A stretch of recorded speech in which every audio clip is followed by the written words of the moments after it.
ناظرین،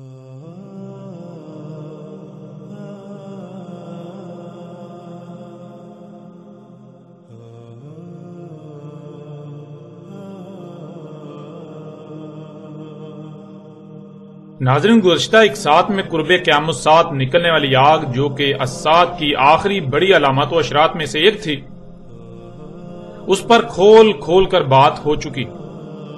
اسی آگ کو جہاں نہ صرف محمد رسول اللہ علیہ السلام نے آج سے 14 صدیہ قبل کھول کھول کر واضح کر دیا تھا، اس کے بارے میں رہنمائی میں کوئی کسر نہیں چھوڑی تھی، تو وہیں اس آگ کو ایک اور مختلف پہلو سے بھی واضح کر دیا تھا۔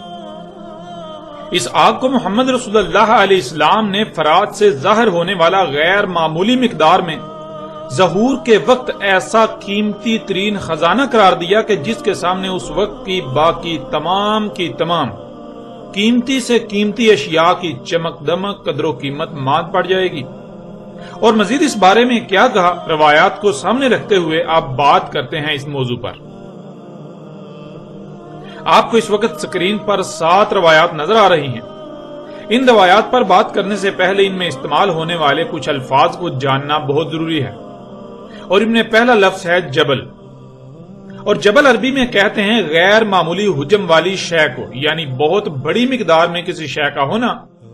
یہ خصوصیت پہاڑ میں پائی جاتی ہے، اس لیے پہاڑ کو عربی میں جبل کہا جاتا ہے۔ اس کے علاوہ پہاڑ چوٹی کی مانند ہوتا ہے، اور عربی میں چوٹی راس کو کہتے ہیں، اسی وجہ سے پہاڑوں کو رواسی بھی کہا جاتا ہے۔ پہاڑ کو راس اور پہاڑوں کو رواسی۔ دوسرا لفظ ہے ذہب، اور ذہب عربی میں کہتے ہیں ایسی شے کو جس کے سامنے باقی تمام کی تمام اشیاء کی قدر و قیمت چمک دمک ماند پڑ جائے، جس کی قدر و قیمت چمک دمک باقی سب پر غالب آ جائے۔ اموال و دولت میں یہ خصوصیت سونے میں پائی جاتی تھی، اس وجہ سے سونے کو بھی ذہب کہا جاتا تھا۔ سونے کو ذہب اسی وجہ سے کہا جاتا ہے کیونکہ اس میں یہ خصوصیت پائی جاتی ہے۔ مثلا سونا اگر کسی جگہ پڑا ہو اور وہیں جانور، بھیڑ بکریوں سمیت مختلف اموال و دولت موجود ہوں، تو سونے کی موجودگی میں سونے کے سامنے باقی سب اشیاء کی قدر و قیمت چمک دمک ماند پڑ جائے گی۔ سونے کی قدر و قیمت چمک دمک ان سب پر غالب آ جائے گی۔ بالکل اسی طرح کوئی اور ایسی شے سامنے آ جائے جس کے سامنے سونے کی قدر و قیمت چمک دمک ماند پڑ جائے، تو وہاں سونے کو نہیں بلکہ اس دوسری شے کو عربی میں ذہب کہا جائے گا۔ پھر ناظرین آگے آتا ہے تیسرا لفظ کنز، جس کے معنی ہے قیمتی ترین شے۔ اب آتے ہیں روایات کی طرف، اور سب سے پہلی روایت آپ کو سکرین پر نظر آ رہی ہے۔ رسول اللہ صلی اللہ علیہ وآلہ وسلم نے کہا، ان قریب فرات کے پردہ ہٹائے گا بہت بڑی غیر معمولی مقدار میں خزانے سے، یعنی ایسی قیمتی ترین شے کی بہت بڑی غیر معمولی مقدار سے جس کے سامنے اس وقت کی تمام قیمتی سے قیمتی اشیاء کی چمک دمک قدر و قیمت ماند پڑ جائے گی۔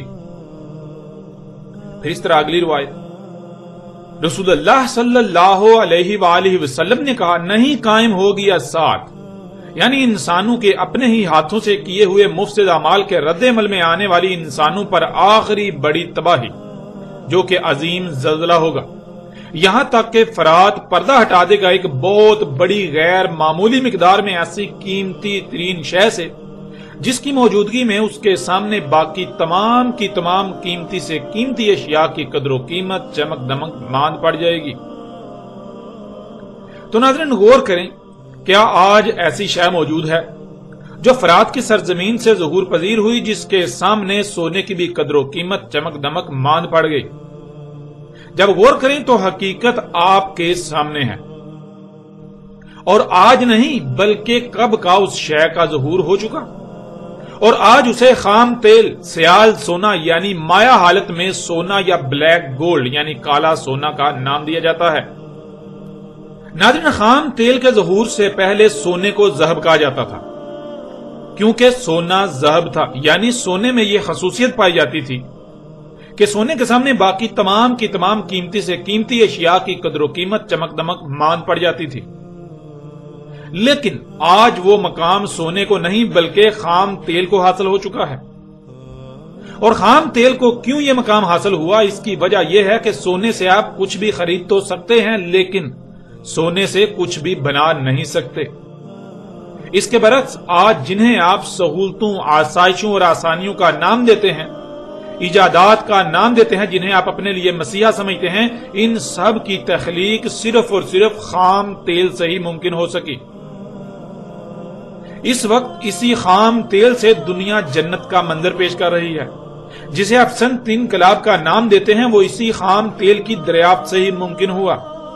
آج کون سی شے ایسی ہے جو خام تیل سے نہ بنائی جا رہی ہو، یا پھر اس میں خام تیل کا بنیادی کردار نہ ہو؟ ناظرین، یہ وہ وجہ ہے کہ آج آپ چاہ کر بھی سونے کو ذہب نہیں کہہ سکتے، بلکہ آج ذہب خام تیل ہے۔ بالکل ایسے ہی جیسے صدارت، وزارت عظمیٰ سمیت کوئی بھی عہدہ یا مقام ہوتا ہے، آج کسی کے پاس تو کل کو کوئی دوسرا وہ مقام پا سکتا ہے۔ کوئی تب تک صدر کہلائے گا جب تک کہ کسی دوسرے کو وہ مقام حاصل نہیں ہو جاتا۔ بالکل ایسے ہی آج سونا ذہب نہیں ہے، بلکہ آج وہ مقام خام تیل کو حاصل ہو چکا۔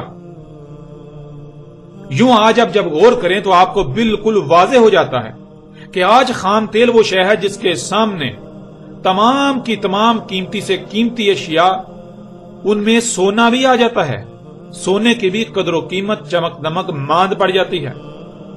خام تیل کی قدر و قیمت، مانگ، چمک دمک باقی سب پر غالب ہے۔ یوں آج ذہب سونا نہیں بلکہ خام تیل کہلائے گا۔ آج ذہب سونا نہیں بلکہ خام تیل ہے۔ رسول اللہ علیہ السلام نے یہ نہیں کہا تھا کہ فرات سے سونے کا پہاڑ نکلے گا۔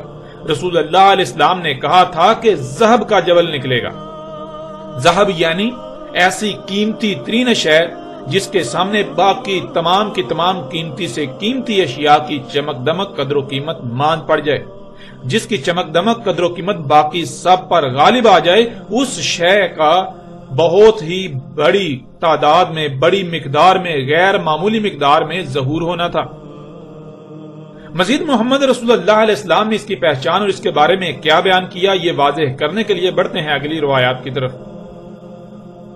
رسول اللہ صلی اللہ علیہ وآلہ وسلم نے کہا، نہیں قائم ہوگی الساعۃ، انسانوں کے اپنے ہی ہاتھوں سے کیے ہوئے مفسد اعمال کے رد عمل میں آنے والی انسانوں پر آخری بڑی عظیم تباہی، عظیم زلزلہ، یہاں تک کہ فرات پردہ ہٹائے گا ایک بہت بڑی غیر معمولی مقدار میں ایسی قیمتی ترین شے سے جس کی موجودگی میں اس کے سامنے باقی تمام کی تمام قیمتی سے قیمتی اشیاء کی قدر و قیمت چمک دمک ماند پڑ جائے گی۔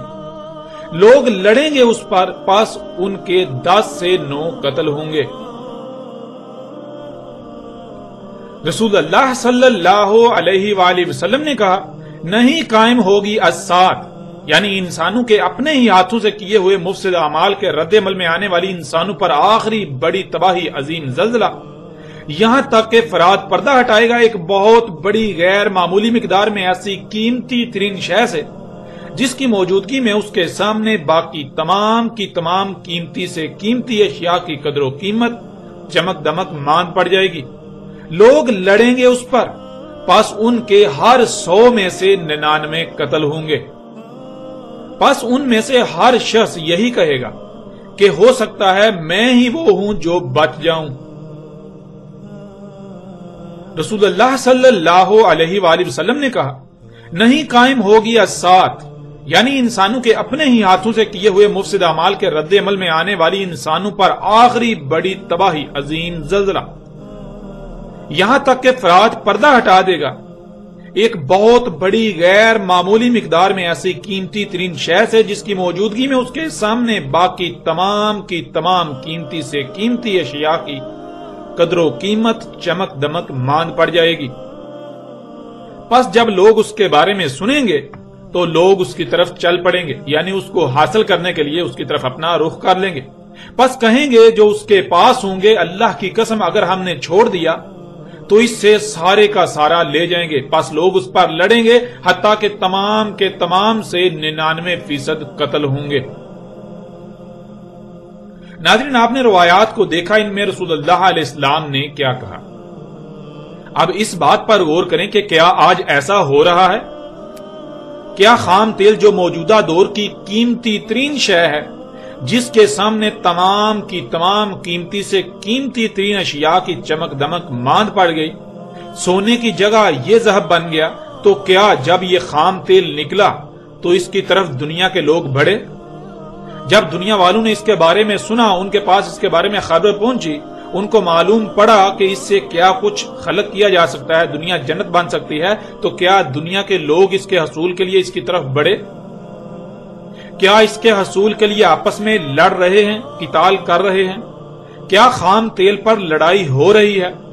تو یہ حقیقت بھی آج آپ کے سامنے ہے۔ آج پوری دنیا میں ہونے والی جنگوں کا محور یہی خام تیل ہے۔ اسی کے حصول کے لیے لیبیا، یمن، عراق و شام کھنڈرات میں بدل رہے ہیں، اقوام عالم ایک دوسرے سے لڑ رہی ہیں۔ اسی کے حصول کے لیے ہونے والی جنگوں میں بڑے پیمانے پر پوری دنیا میں لوگ قتل ہو رہے ہیں، لوگ مارے جا رہے ہیں۔ ناظرین، کون نہیں جانتا کہ امریکہ عراق میں خام تیل کے لیے ہی تو آیا تھا؟ کون نہیں جانتا کہ آج شام و عراق کے جو حالات ہیں وہ اسی خام تیل ہی کی وجہ سے تو ہیں؟ کون نہیں جانتا لیبیا اور یمن کے آج جو حالات ہیں اسی خام تیل ہی کی وجہ سے ہیں؟ اسی پر آج جنگیں ہو رہی ہیں۔ یوں یہ حقیقت بھی آج آپ کے سامنے ہے، یہ حق آج آپ اپنی آنکھوں سے دیکھ رہے ہیں۔ پوری دنیا جانتی ہے کہ آج پوری دنیا میں ہونے والی جنگوں کا محور خام تیل ہے۔ خام تیل کے حصول کے لیے پوری دنیا مختلف گروہوں میں تقسیم ہے اور آپس میں لڑ رہی ہے، جنگ و جدل کر رہی ہے۔ پھر مزید دیکھیں محمد رسول اللہ علیہ السلام نے اس بارے میں کیا رہنمائی کی، اس بارے میں آج سے 14 صدیاں قبل کیا کہا تھا۔ رسول اللہ صلی اللہ علیہ وآلہ وسلم نے کہا، ان قریب فرات کے پردہ ہٹائے گا ایسی قیمتی ترین شے کے خزانے سے کہ جس کے سامنے اس وقت کی تمام قیمتی سے قیمتی ترین اشیاء کی چمک دمک قدر و قیمت ماند پڑ جائے گی، اس کی چمک سب پر غالب آ جائے گی۔ بس اس وقت جو بھی موجود ہو اس میں سے کچھ بھی نہ لے، یعنی خواہ کچھ بھی ہو جائے، اس وقت جو بھی موجود ہو اس میں سے کچھ حاصل نہ کرے، اس میں سے کچھ نہ لے۔ اور ناظرین، یہ بالخصوص اس وقت کے حکمرانوں کو کہا جا رہا ہے، یعنی ان لوگوں کو کہا جا رہا ہے، ان شخصیات کو کہا جا رہا ہے، ان شخصیات کو نصیحت تھی جن کے ہاتھ میں اقتدار ہوگا، جن کے ہاتھ میں یہ فیصلہ کرنے کا اختیار و صلاحیت ہوگی کہ آیا کہ اس کی طرف جایا جائے، اس پر لڑا جائے، اس میں سے کچھ لیا جائے یا پھر اپنا ہاتھ روک لیا جائے۔ اس طرح اگلی روایت، رسول اللہ صلی اللہ علیہ وآلہ وسلم نے کہا، پردہ ہٹائے گا فرات ایسی قیمتی ترین شے کی غیر معمولی مقدار سے کہ جس کے سامنے اس وقت کی تمام قیمتی سے قیمتی ترین اشیاء کی چمک دمک قدر و قیمت مان پڑ جائے گی۔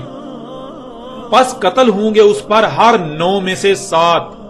پس اگر تم اس وقت کو پالو تو پس نہ جانا اس کے قریب، یعنی اگر تم اس وقت کو پالو تو خواہ کچھ بھی ہو جائے اس کے قریب بھی نہ بٹکنا، اس کو لینے کے لیے، اسے حاصل کرنے کے لیے اس کی طرف اپنا رخ، اپنی توجہ مت کرنا، اس کی طرف نہ بڑھنا، اپنے آپ کو روک لینا، اس میں سے کچھ بھی نہ لینا۔ ناظرین، جیسا کہ گزشتہ ایک ساتھ میں بھی یہ بات گزر چکی کہ محمد رسول اللہ علیہ السلام نے اس آگ سے کچھ بھی لینے سے منع کیا تھا، تو اسی بات کو یہاں ایک دوسرے پہلو سے بھی بالکل کھول کر واضح کر دیا کہ جو بھی اس وقت کو پالے، جو بھی اس وقت دنیا میں موجود ہو، جب یہ قیمتی ترین شے جس کے سامنے اس وقت کی تمام قیمتی سے قیمتی اشیاء کی چمک دمک قدر و قیمت ماند پڑ جائے گی، یعنی خام تیل نکلے، تو کوئی بھی اس میں سے کچھ بھی نہ لے، اس کے حصول کے لیے اس کی طرف نہ بڑھے۔ اب ناظرین، آپ خود غور کریں کہ کیا آج آپ اسی وقت میں موجود نہیں ہیں؟ اور آپ دیکھیں کون ہیں جو اس خام تیل کو حاصل کر رہے ہیں۔ حالانکہ اللہ سبحانہ و تعالیٰ کا تو حکم یہ تھا کہ اس میں سے کچھ بھی نہیں لینا، اس کی طرف دیکھنا بھی نہیں، اس کی طرف نہیں بڑھنا۔ اور یہی اللہ نے اپنے رسول محمد رسول اللہ علیہ السلام کے ذریعے انسانوں کو کہا تھا، اب جو اللہ کا حکم مان کر اس پر عمل کرے گا بلا شک و شبہ وہ مومن، اور جو نہیں مانتا تو وہ مومن کیسے ہو سکتا ہے؟ ناظرین، ذرا غور تو کریں، آج کون لوگ ہیں جو اسی خام تیل سے لے رہے ہیں، جو اس کی طرف بڑھ رہے ہیں؟ وہ کون لوگ ہیں جن کے پاس اقتدار ہے، جن کے پاس اختیار ہے، یہ فیصلہ کرنے کی قوت و صلاحیت ہے، جن کے پاس یہ فیصلہ کرنے کا اختیار ہے کہ آیا اسے حاصل کیا جائے یا پھر اس سے اپنے ہاتھ کو روک لیا جائے؟ وہ کون لوگ ہیں؟ تو آپ کو بالکل واضح نظر آ جائیں گے۔ اگر تو وہ ایسا کرتے ہیں جو اللہ نے حکم دیا تھا اس طرح کرتے ہیں تو اللہ کے قانون میں مومن، اگر وہ ایسا نہیں کر رہے تو وہ مومن کیسے ہو سکتے ہیں؟ مومن تو کہتے ہیں جو حکم دیا جا رہا ہے اس کو نہ صرف دل سے رضامندی کے ساتھ تسلیم کرنا بلکہ اس پر عین اسی طرح عمل کرنا جس طرح حکم دیا جا رہا ہے، جس طرح کرنے کا کہا جا رہا ہے۔ تو ذرا غور کریں، کیا آج بالکل وہی کیا جا رہا ہے جو اللہ کا حکم ہے، اللہ نے جو حکم دیا تھا، یا پھر اللہ کے حکم کے برعکس کیا جا رہا ہے، یا پھر اللہ کے حکم کے برعکس ہو رہا ہے؟ وہ شخصیات، وہ لوگ جن کے ہاتھ میں اقتدار ہے، جن کے ہاتھ میں پوری کی پوری قوموں کا حال و مستقبل ہے، وہ کیا کر رہے ہیں؟ آیا کہ وہ اسے حاصل کر رہے ہیں یا پھر اسے حاصل کرنے سے رکے ہوئے ہیں؟ وہ اس کی طرف بڑھ رہے ہیں یا پھر بڑھنے سے رکے ہوئے ہیں؟ اور اللہ نے کیا حکم دیا وہ کیا کر رہے ہیں؟ یہ تمام کے تمام حقائق آج آپ اپنی آنکھوں سے دیکھ رہے ہیں، یہ حق آج آپ اپنی آنکھوں سے دیکھ رہے ہیں، حقیقت آج آپ کے سامنے ہے۔ یہ عرب جو آج اسی خام تیل کی وجہ سے دنیا میں جنت کے مزے لوٹ رہے ہیں، ان کو کس نے یہ اختیار دیا کہ اللہ کے غیب کا کفر کریں، یہ اللہ کی آیات کی تکذیب کریں کہ اللہ نے اس خام تیل کو کسی نہ کسی مقصد کے لیے خلق کیا تھا اور یہ اسے وہاں سے نکال کر اپنے مقاصد کے لیے استعمال کریں؟ یہ اس بات کا اعلانیہ کفر کریں کہ نہیں، اللہ نے اسے کسی مقصد کے لیے خلق نہیں کیا تھا، اللہ نے تو اسے اس لیے خلق کیا تھا تاکہ ہم نکالیں اور جو جی چاہے کریں۔ یہ خام تیل نکالیں، انہیں یہ کس نے اختیار دیا؟ ان کو یہ کس نے حکم دیا؟ کس نے اجازت دی؟ ان کو کس نے یہ اختیار دیا، اجازت دی کہ اسے حاصل کریں؟ اللہ کا حکم تو اس کے برعکس تھا، تو ایسے لوگ مومن کیسے ہو سکتے ہیں؟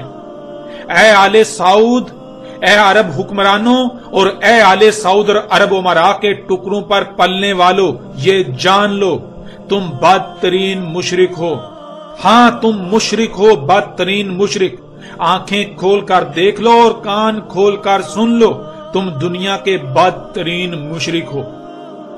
باقی اقوام عالم تو تھی ہی مشرک، لیکن تم تو مومن ہونے کے دعوے دار ہو، اس لیے تم منافقین کا کفر واضح کرنا بہت ضروری ہے۔